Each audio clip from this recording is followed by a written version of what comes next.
샬롬. 지난밤 평안히 주무셨습니까? 오늘 하루도 여러분과 함께 할 수 있어서 행복합니다. 오늘도 여러분 삶의 하루가 주님 안에서 그리스도 안에서 다 이루어지고 소원하고 기도하는 것들이 응답되어지는 하루가 되시기를 주님의 이름으로 축원드립니다. 오늘은 출애굽기 4장 1절로 31절의 말씀을 나누고자 합니다. 출애굽기 3장에서 모세는 호렙산에서 하나님을 만나 사명을 받았습니다. 이 사명을 받는 과정에서 모세는 하나님께 몇 가지 질문을 합니다. 그 첫 번째 질문은 내가 누구이기에 바로에게 가며 라고 했습니다. 이스라엘 자손을 애굽에서 인도해낼 수 있겠습니까? 라고 물었습니다. 두 번째 질문은 내가 이스라엘 자손에게 너희 조상 하나님이 나를 너희에게 보내셨다 하면 그들이 내게 묻기를 그의 이름이 무엇이냐고 물을 텐데 내가 무엇이라고 대답해야 하겠습니까? 라는 부분이었습니다. 하나님은 모세에게 대답을 해 주셨지만 모세는 다시금 세 번째 질문을 하나님께 합니다. 본문 1절 말씀입니다. 모세가 대답하여 가로되 그러나 그들이 나를 믿지 아니하며 내 말을 듣지 아니하고 이르기를 여호와께서 내게 나타나지 아니하셨다 하리이다. 모세가 세 번째 질문을 한 이 말은 자신이 하는 말을 그대로 그들이 믿지 않으면 어떻게 하겠다라는 것입니까? 라는 부분이었습니다. 그러자 하나님은 이에 대한 답으로 세 가지 이적을 보여주시며 이 자리에서 모세에게 한번 해보라고 했습니다. 첫 번째 이적은 지팡이를 뱀이 되게 하는 것이었고 두 번째 질문은 나병이 생기는 이적이었습니다. 그리고 이 두 이적을 통해서 믿지 않으면 나일 강물을 피가 되게 하는 이적을 행하시겠다라고 모세에게 확신을 주었습니다. 이처럼 하나님은 모세의 질문에 표적의 표징까지 보여주시며 충분하게 답변을 해주셨습니다. 그런데 이번에는 모세가 자신의 부족함을 가지고 핑계를 대기 시작을 합니다. 10절입니다. 모세가 여호와께 고하되 주여 나는 본래 말에 능치 못한 자라 주께서 주의 족에게 명하신 후에도 그러하니 나는 입이 뻣뻣하고 혀가 둔한 자니이다. 그러자 하나님은 또 이렇게 대답을 해 주십니다. 11절 12절입니다. 여호와께서 그에게 이르시되 누가 사람의 입을 지었느냐 누가 벙어리나 귀머거리나 눈 밝은 자나 소경이 되게 하였느냐 나 여호와가 아니뇨 이제 가라 내가 내 입과 함께 있어 할 말을 가르치리라. 아멘. 그렇습니다 여러분. 사람의 입을 지으신 자는 바로 하나님이시고 그 하나님이 모세의 입과 함께해서 할 말을 알려주시겠다는 하는데에도 모세는 순종을 하지 않고 있습니다. 하나님께서 이 정도로 말씀하셨다면 그만해야 할 텐데 모세는 또 토를 달았습니다. 13절입니다. 모세가 가르쳐 주여 보낼 만한 자를 보내소서. 보낸 자를 참 하나님께서 이렇게 살아계신 하나님이 나타나서 이러한 확신과 확실찬 음성을 3번, 4번 들려줬으면 웬만한 사람 같으면 벌벌 떨면서 순종할 텐데 모세도 대단한 사람입니다. 어떤 대단한 아마도 제가 볼 때는 불순종의 은사가 있지 않았나 생각을 합니다. 이 불순종의 은사가 없고는 이렇게 불순종할 리가 없거든요. 그래요. 우리는 여기서 한번 생각해 봐야 됩니다. 여러분 사복음서를 가만히 읽어보십시오. 사가랴를 한번 생각해 보십시오. 엘리사벳과 사가랴를 생각해 보게 될 때에 사가랴는 제사장이면서도 평생 아이를 갖지 못했습니다. 무자였습니다. 당시 세상 풍속으로 아이를 갖지 못하는 것은 하나님께 징벌을 받아서 그렇다라고 얘기를 했습니다. 그런 사람이 누구였습니까? 제사장이었습니다. 그런데 제비 뽑아 당첨이 됐네요. 그래서 향을 사르러 분향하러 성전에 들어갔다가 주님을 만나게 됩니다. 하나님께서 보낸 천사가 사가랴야 사가랴야 무서워 말라. 내 기도를 하나님이 들으셨고 이 말씀 내 기도를 하나님이 들으셨고 사가랴는 습관적으로 아버지 하나님 자녀를 주십시오를 기도했던 건 아니겠어요. 정말 진정성 있게 하나님을 사모하면서 하나님이 아이를 주실 것을 믿었다라면 사가랴야 사가랴야 무서워 말라 이렇게 했다라면 아멘 아멘 감사합니다 했을 거예요. 그러나 습관적으로 상투적으로 형식적으로 통속적으로 자녀 달라고 기도했기 때문에 이 음성을 들었을 때 믿지 못한 것이 아니겠습니까? 그러니 하나님께서 내가 너한테 자식을 주겠다고 했는데도 네가 믿지 못한다면 너는 뻥구가 돼야 돼. 뻥구. 뻥구입니까? 아닙니다. 뻐벙구가 돼야 되는 겁니다. 뻐벙구. 결국에 음성을 듣고 아이를 낳으면 세례 요한이라 하라. 근데 이게 참 들어가서 안 나오는 겁니다. 사가랴가 분향하러 안 나와요. 밖에 있는 사람들 이거 어떻게 된 거냐? 샤가랴가 향사라도 죽었냐? 웅성웅성 하고 있는데 샤가랴 나옵니다. 나오는데 어떻게 나옵니까? 뻐벙구가 돼서 나온 겁니다. 바바바, 바바바, 바바바. 사람들이 놀랐습니다. 어쨌든 간에 엘리사벳이 임신을 했습니다. 아이를 낳고 8일자가 되어서 할례를 행할 때에 그들은 관습적으로 할례를 행할 때 이름도 함께 짓거든요. 이름을 짓는데 샤가랴 이름을 따서 샤가랴 요한 진짜 어쩜 많이 했겠죠.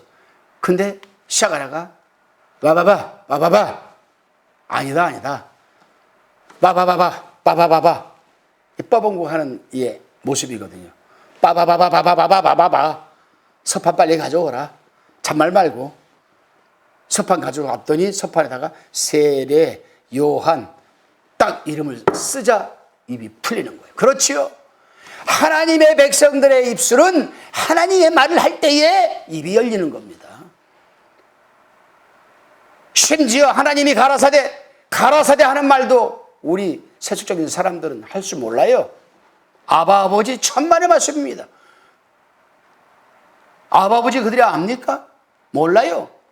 하나님 아버지 해보라고 하십시오. 못합니다.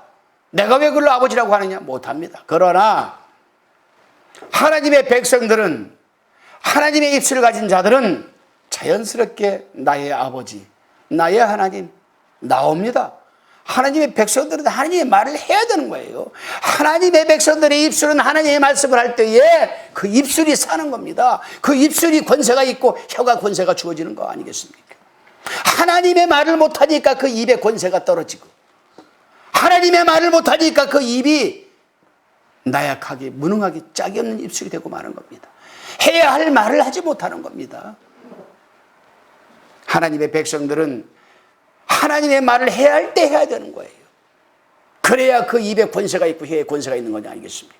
성경에서 뭐라고 합니까? 너는 내 혀의 권세로 살아갈지니라. 내 입술의 열매로 살아가야 되는 겁니다.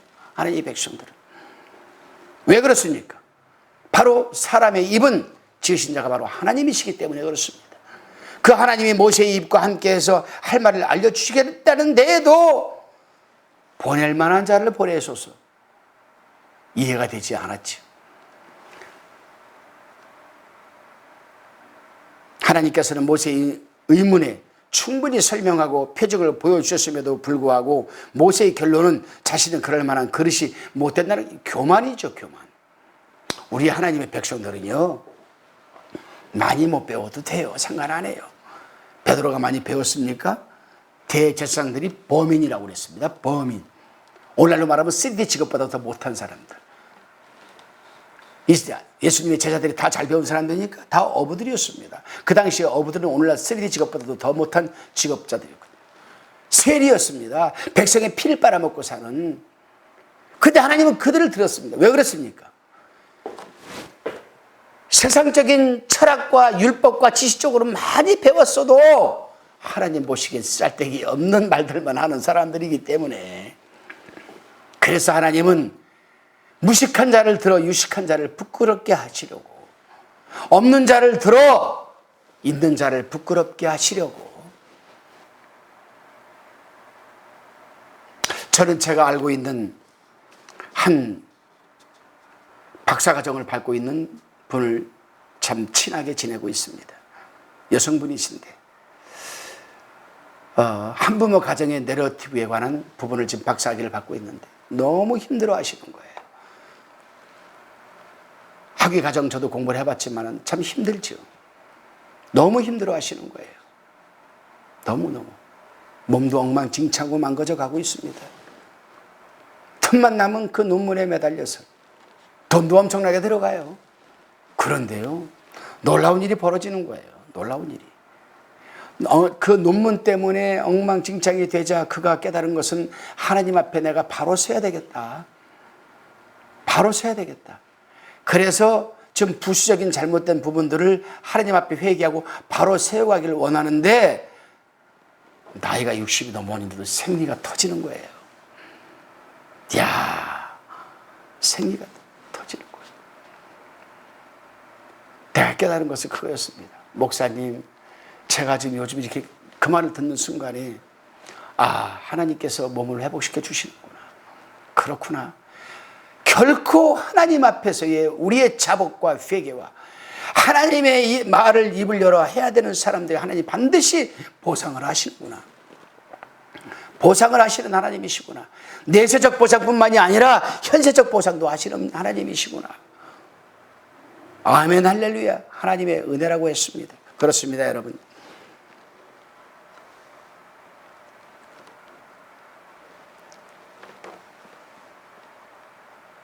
모세는 하나님에게 하나님께서 나를 잘못 선택하신 것 같습니다. 그 말을 비치자 참고 계시는 하나님께서 마침 화를 내시면서, 그러나 화만 내신 게 아니라 다시 한번 모세의 부족함을 채워주시고 도우시겠다고 약속을 하시는 하나님을 보시면서 참 인내심이 강하신 하나님, 우리 하나님, 자비로우신 하나님. 14절 17절 말씀입니다. 여호와께서 모세를 향하여 노를 바라시고 가라사대 레위 사람 내 형 아론이 있지 아니하뇨. 그의 말사람을 내가 아노라. 그가 너를 만나러 나오나니 그가 너를 볼 때에 마음에 기뻐할 것이라. 너는 그에게 말하고 그 입에 말을 주라. 내가 내 입과 그의 입에 함께 있어서 너희 행할 일을 가르치리라. 내가 너를 대신하여 백성에게 말할 것이니 그는 내 입을 대신할 것이요 너는 그에게 하나님같이 되리라. 너는 이 지팡이를 손에 잡고 이것으로 이적을 행할지니라. 아멘. 하나님께서는 모세를 위해 형 아론을 대변자로 삼으시겠고 또 모세와 아론이 입과 함께 하시겠다는 약속을 하셨습니다. 이뿐 아니라 모세의 권위도 부여해 주셨고 이적을 행할 수 있는 권세도 주셨습니다. 그렇습니다, 여러분. 우리는 오늘 본문 말씀을 통해서 한 가지를 또한 생각하고 깊게 묵상해 볼 필요가 있습니다. 모세가 하나님의 부르심을 받은 것처럼 우리 역시 하나님의 부름을 받은 자들입니다. 다시 말하면 우리는 사명자로 부름을 받은 자들입니다. 그런데 각자 사는 모습은 다를지라도 한 사명 아래 우리는 부름을 받고 살아가고 있습니다. 그런데 하나님은 사명자로만 살라고 하신 것이 아니라 사명자로서의 삶을 감당할 힘과 능력도 우리에게 주셨습니다. 그런데 우리에게 그 능력과 힘은 다 어디 갔습니까? 굉장히 중요한 부분입니다. 사도행전 1장 8절을 보십시오. 오직 성령이 너에게 임하시면 너희가 권능을 받고 예루살렘과 온 유대와 사마리아 땅끝까지 이르러 내 증인이 되리라. 여기에서 오직 성령이 임하시면 권능을 받고 오라고 했습니다. 여기서 권능은 헬라어로 듀나미스라는 단어입니다. 듀나미스. 이 듀나미스에서 다이나마이트라는 말이 나왔을 정도로 이 듀나미스라는 단어는 엄청난 폭발력을 가진 힘을 의미하는 겁니다. 예수 그리스도를 구주로 믿고 그분의 영이 성령으로 우리 속에 들어와 있는 사람들은 엄청난, 세상 사람들이 감당할 수 없는 엄청난 폭발력을 가진 힘을 갖고 있는 자들입니다. 그런데 우리는 힘없이 살아가고 있습니다. 힘없이 나약하게 살아가고 있습니다. 우리에게 사명을 부여하신 하나님은 그 세상 그 무엇과도 비교할 수 없는 강하신 분이십니다. 그럼 왜 나약한가? 그 다음 절을 봅시다. 사도행전 1장 8절에 예루살렘과 온 유대와 사마리아 땅끝까지 이르러 내 증인이 되리라. 여기서 증인이라는 말은 헬라어로 순교라는 뜻도 함축되어 있습니다. 다시 말하면 너희가 목숨을 걸고 순교할 각오로 예루살렘과 온 유대와 사마리아 땅끝까지 이르러 내 증인이 될 때, 복음을 전할 때 듀나미스, 엄청난 폭발적인 힘을 주시겠다는 것이죠. 하지만 우리는 목숨을 순교할 각오를 가지고 증인으로서의 삶을 살지 못하니 능력이 주어지지 않는 거라 이 말씀입니다. 그렇습니다, 여러분. 모세는 미디안 광야에서 40년의 세월을 보내면서 자신의 연약함과 무능력함에 대해 뼈저리게 또한 그것이 자리 잡고 있었지도 모릅니다. 나는 무능력해. 나는 아무것도 할 수 없어. 나는 살인자야. 애국 가면 나는 또다시 잡혀서 죽을지 몰라. 그 당시에 내 동족들이 나를 뭐라고 했어? 네가 우리 재판관이냐? 비아냥거렸어. 이 모습으로 어떻게 갈 수 있어? 그렇게 생각할지도 모릅니다. 그러나 모세는 이미 떨기나무 아래에서 신을 벗었습니다. 지금까지 잘못된 삶을 살아온 것을 다 털어냈습니다. 그리고 하나님으로부터 새로운 지도자로, 영도자로서의 권위와 권능을 부여받았지 않았습니까? 출발해야죠. 출발해야죠. 바로 우리들의 모습이 아닌가 생각을 합니다. 그래요, 여러분. 모세는 결국에 하나님 앞에 겸손으로 순종을 하게 됩니다.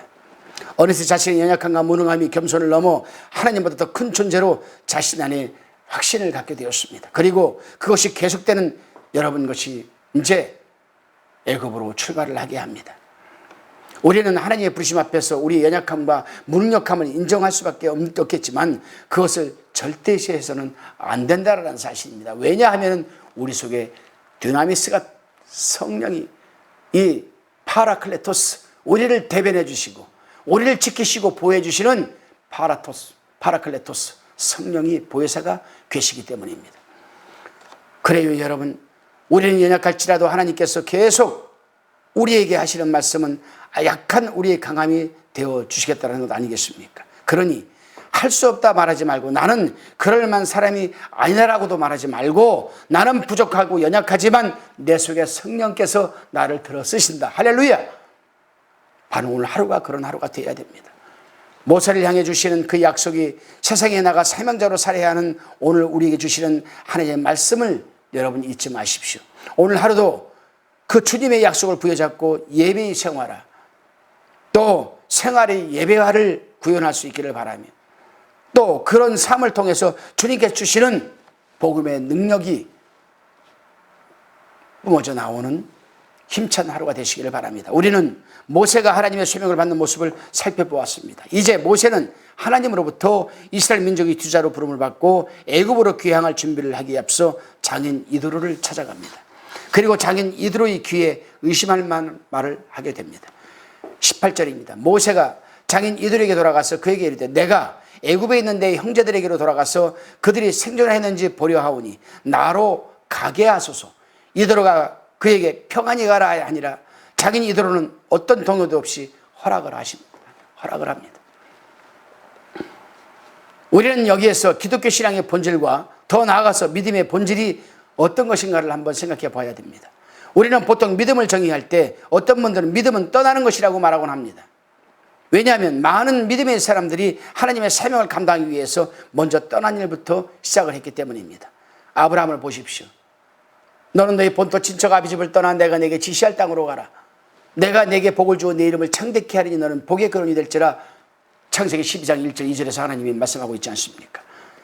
야곱 또한 바단 아람을 떠났습니다. 또한 오늘 본문에서 모세는 40년간의 미디안에서의 삶의 종지부를 찍고 애굽으로 떠나는 지금 순간입니다. 그렇습니다, 여러분. 우리가 왜 익숙한 삶의 환경에서 떠나야 합니까? 그것은 전도를 하기 위해서입니다. 죽어가는 영혼을 살리기 위해서 아니겠습니까? 평화하는 영혼을 살리기 위해서 아니겠습니까?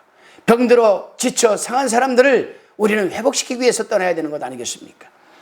많은 사람들에게 하나님을 알려야 하기에 우리 하나님은 치료하시는 하나님, 우리 하나님은 구원하시는 하나님,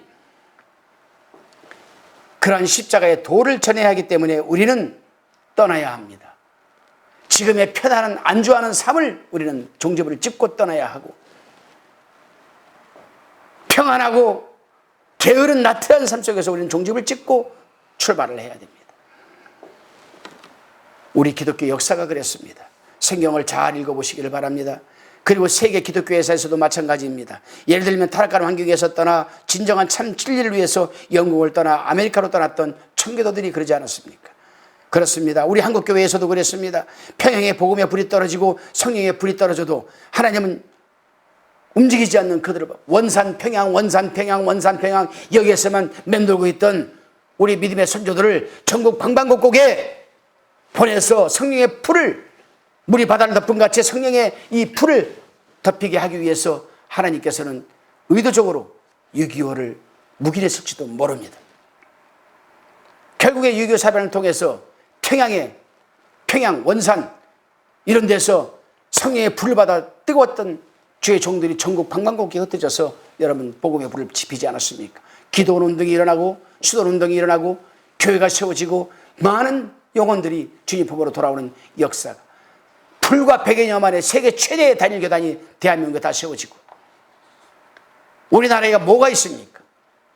우리나라에 자원이 있습니까? 영적인 자원, 인적 자원 아무것도 없습니다. 삼면이 바다고 삼면이 우리는 산입니다. 그럼에도 불구하고 우리나라가 이만큼 잘 살 수 있었던 비결은 한국 교회사적으로 볼 때의 바로 복음이었습니다. 복음을 받아든 이들이 전국 방방곡곡에 다니면서 복음을 전하고 그들이 막 수많은 민족들이 백성들이 하나님의 품으로 돌아올 때 어느 순간에 우리는 이렇게 잘 살게 된 것이 아니겠습니까? 오늘날 반도체 합니다. 그 반도체를 만들 수 있는 지혜를 주신 분이 누구십니까, 여러분? 하나님 아니시겠습니까? 세계 메이저 대회 이 회사들의 핵심 간부들 보게 되면 다 크리스찬들입니다, 여러분. 70%가. 한번 볼까요? 성경이 없었으면 달나라 갈 수 있었을까요? 성경이 없었으면 화성에 갈 수 있었을까요? 절대로 못 갑니다. 미국의 커티삭이라는 기계회사가 있었습니다. 커티삭. 이 회사가 시계 사업을 정리하고 로켓 사업 쪽에 눈을 돌릴 때였습니다. 로켓을 쏘아 올리는 시험을 하는데 아무리 로켓을 쏘아 올려도 지구 궤도를 넘지 못하고 떨어지고 그러는 겁니다. 시차가 안 맞는 겁니다. 왜 이렇게 시차가 안 맞을까 했을 때 믿음이 신실했던 크리스찬 한 박사가 부임해 왔습니다. 이 문제를 놓고 기도하는 중에 그는 문득 히스기야가 몸이 아파서 죽을 병에 걸려 누웠을 때에 이사야가 왔을 때 내가 살 수 있던 증거를 보여달라. 히스기야를 10도로 뒤로 물러가게 해봐라. 여기에서 1시간을 찾아냈습니다. 그리고 여호수아가 가나안 땅으로 가는 과정에서 아말렉과의 전투에서 아얄론 골짜기에서 싸움을 하게 되는데 해야 중천에 머물러라. 해가 머물면 여호수아가 이기고 그랬을 때 23시간 동안 해가 중천에 머물렀던 걸 찾아냈습니다. 이 시차를 맞춰서 그 시대로 돌렸더니 쏘아 들어가는 거죠. 그러면 소련은 어떻게 해서 들어갔을까 거기에? 미국보다 먼저 쏘아 올렸을까 로켓을? 소련에는 유대인 과학자들이 있었고 그들은 그 성경을 알고 있었던 것입니다. 이렇게 알게 모르게 세상 역사는 성경의 지배를 받고 있는 것이죠. 알게 모르게 지금의 아파트도 영국에서 제2차 대전 때 유대인들을 학살할 때 유대인들을 한 그 에어리어에 묶어놓고 글로만 다 때려 넣습니다. 유대인들은 한 가지 특징이 있습니다. 가두면 가둘수록 그들 강성해진다는 거죠. 그랬을 때 바깥에서 잘 살던 사업가가 그 자기 동족들이 한 곳에 모여서 그냥 엉키고 설킬 걸 보면서 문득 기도하는 가운데 바벨탑이 생각났습니다. 집을 위로 흙더미를 싸서 올라가라. 이게 아파트의 시작입니다. 성경은 이 말고도 이외에 엄청난 세상에 영향을 끼친 역사들이 얼마든지 많은지 모릅니다. 사우디아라비아, 이란, 이라크, 쿠웨이트 이런 나라들이 석유를 어떻게 발견했습니까, 여러분? 바로 이사야서를 읽다가 발견하게 된 겁니다. 그 당시에는 그 바벨론이나 이런 나라들이 엄청난 여름 바벨론 그 숲이 울창하게 백향목이 쭉쭉 뻗은 것들이 엄청나게 맞았는데 이사야가 예언한 대로 어느 순간에 그래도 사막화돼 버리고 말았습니다. 그 나무들이 다 어디 갔을까? 그 성경을 읽던 고고학한 박사가 예일대학 박사가 하버드대 박사가 혹시나 하고 탄소 측정기를 비행기에 쏘아올렸더니 엄청난 땅에 그 나무들이 들어가 썩어가지고 석유가 된 거죠. 이렇게 성경은 알게 모르게 우리에게 엄청난 여러분 영향을 끼치고 있습니다. 믿는 자들만 여러분 주일날 쉽니까? 아니거든요. 믿지 않는 자들도 일요일날 쉬거든요. 이게 바로 성경의 여러분 역사입니다. 이게 바로 성경의 바로 능력입니다. 이것이 바로 성경의 역사를 바꿔가는 여러분 하나님의 섭리입니다. 오늘 하루 여러분 성경을 어떻게 대하십니까? 성령에 기도하십시오. 하나님 이 시간 제가 말씀을 읽습니다. 내 눈을 열어주시고 내 눈에게 조명하여 주셔서 하나님의 깊으신 그 뜻을 알게 하옵소서. 그 순간부터 여러분 눈에는 하나님의 엄청난 영적인 비밀의 말씀들이 열리기 시작하는 줄을 믿으시기를 바랍니다. 그렇습니다, 여러분. 자신의 삶에 익숙한 환경 가운데서도 안주할 수 있고 많은 기득권을 누릴 수 있는 현실을 등지고 하나님 말씀과 인도하심에 순종하여 낯선 곳으로 떠나야 하는 것이 기독교 신앙의 본질이라 할 수가 있는 것입니다. 주님께서 사랑하시는 여러분, 또한 동역자 여러분, 떠나는 것도 믿음이지만 이드로처럼 떠날 수 있게 도와주시는 것도 또한 믿음입니다. 환경을 보고 사람을 바라보고 현실을 바라보면 떠나 보낼 수도 없지만 하나님을 바라보고 그분을 기대한다면 떠날 수 있고 또한 떠나 보낼 수가 있는 것입니다. 여러분들이 삶을 돌아볼 때 묵묵히 여러분들을 응원해 주시고 때로는 부족함이 많은 우리를 탓하지 아니하고 우리의 선택을 존중해 주셨던 많은 분들이 계신 줄로 압니다. 오늘 하루 그분들에게 감사하는 마음을 가졌으면 좋겠습니다. 더불어 우리 역사 복음을 위해 떠나 십자가를 져는 하루가 되시기를 바랍니다. 기도하시겠습니다. 주님, 모세를 사명자로 부르셨듯 오늘 우리를 사명자로 부르신 그 부름을 다시 한번 깊이 생각하고 각인하게 하여 주옵소서. 하나님 부르심에 할 수 없다, 그럴 만한 자격이 없다 말하지 않게 하시고 우린 약하지만 친히 우리의 강함이 되어 주시겠다고 하신 주님의 약속을 부여잡고 사명자답게 예배자답게 오늘도 주어진 자리를 잘 지켜나가게 하여 주옵소서. 또한 오늘 말씀을 통해 40년 동안 정들었던 환경과 가족을 떠나는 모세의 모습이나 모세를 떠나보내는 이들의 모습이 얼마나 아름다운지 모릅니다. 떠나는 것도 믿음이지만 떠나보낼 수 있는 것도 믿음임을 기억하게 하여 주옵소서. 그리고 무엇보다도 우리의 삶을 통해 하나님께서 명하신 일들을 행하게 하시고 우리의 삶이 예배가 되어서 이 세상에 본이 되는 그리스도로 살아갈 수 있도록 주의 성령님 도와주시고 은혜를 내려 주시옵소서. 예수 그리스도의 이름으로 기도드리옵나이다. 아멘.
화평방송 구독, 좋아요 부탁드립니다. 감사합니다.